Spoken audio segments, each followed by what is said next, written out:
Hey everyone, I'm at this building here. It's just a little further down from where I was at last, at the dormitory. I did a little walkthrough. Some of the staircases seem to be semi-safe. I went up and down and through the building a little bit. So let's check it out.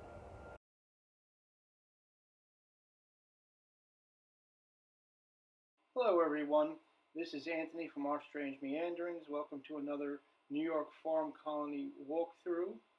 This is another dormitory which I've been getting into lately, as you see from our last videos that I've uploaded. And this is a little sped up because I was being careful with what was beneath my feet. As you can see, I was looking upwards at the staircases, checking it out. I'm going to go towards this outer edge and look down. And these dormitories, some of them were built in the 1930s. But I found an interesting story concerning Willie Sutton, who was a notorious bank robber, and he was associated with the New York Farm Colony, which is well documented, and you can Google this stuff up. And he was hiding at the farm colony, and after escaping from prison in 1947, Sutton reportedly hid out at the farm colony for several years. He managed to evade authorities by blending in as a city worker, even holding the role of a porter during his stay in Staten Island. During this time, he operated largely undetected until his eventual recapture. This episode is referenced in multiple retrospective articles and oral histories and demonstrates how the remote, overlooked character of the farm colony made it a refuge for a high-profile fugitive.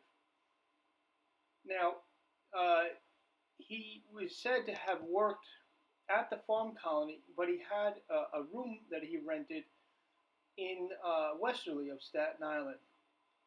And there is no definitive public record specifying the exact building or dormitory within the farm colony where Sutton stayed during his time hiding there. And most sources describe Sutton's employment as a porter at the farm colony and detail his use as an alias.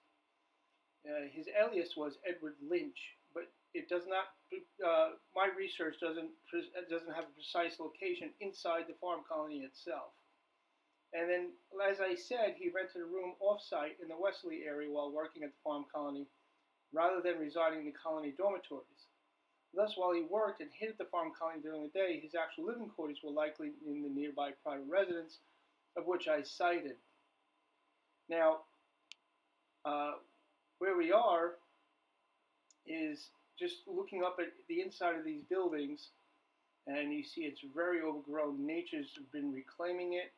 Not only can you see that nature has long been reclaiming the farm colony, but an interesting story is about Thorazine, an antipsychotic medication introduced in the 1950s, which is credited with contributing to the decline of institutionalized populations across New York and the United States.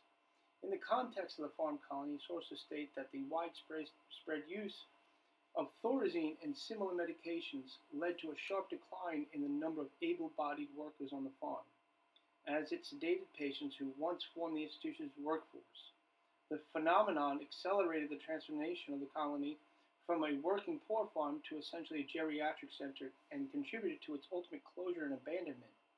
And there's no detailed incidents. While there are general references to the impact of Thorazine on farm colony operations and resident activity, there are no readily available detailed stories or records naming specific instances of personal accounts of workers who were directly unable to perform duties specifically due to the medication.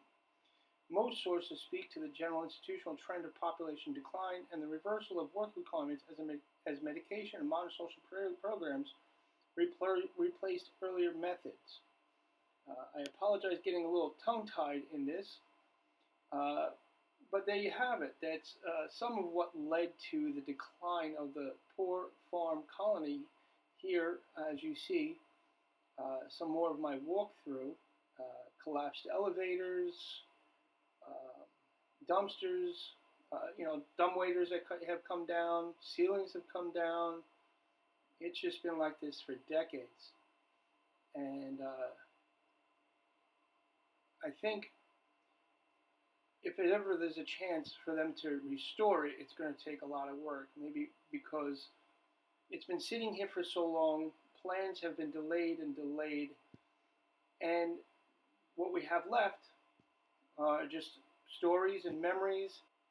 And as you know, it was built in 1898. It was a self-preserving housing community for the impoverished or otherwise socially outcast. And it was very much a utopia for these people. It held over 2,000 residents. They would produce vegetables and textiles and feed and sustain themselves. And, with the advent of Social Security and drugs like Thorazine, it started to decline. And in 1975, it was abandoned and sealed up. But the 70s and 80s began a more sinister period of his existence. Many local children ended up disappearing.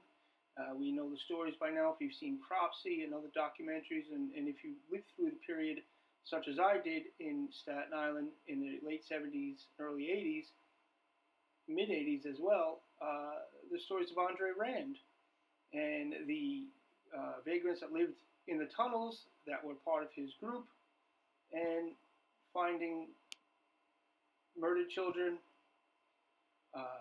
people who disappeared from the neighborhood. Bodies have been found here. And it's a shame that this history is now going to be forever embedded upon this place, and that nothing has been done to do something to restore it to a certain level where people can enjoy and come back and learn something from docents, from parks workers, and it's probably going to stay like this till it deteriorates forever. As you can see from these steps, they're completely fallen apart. You can see through the metal. I'm not going to walk up them. You see from over the edge here, I'm just slightly by the edge. You see everything has come down and collapsed. So once again, here's a walkthrough of another portion of the New York Farm Colony. Thank you for joining me in this episode. And please do check out ourstrangemeanderings.blog. And stay tuned. I'm going to be back tomorrow, which is going to be September 9th. And you see me walking down these stairs. They were a little bit more solid. And I'll be back tomorrow with another video, or at least I'm going to be recording from a different location at the farm colony. And I'll see you then.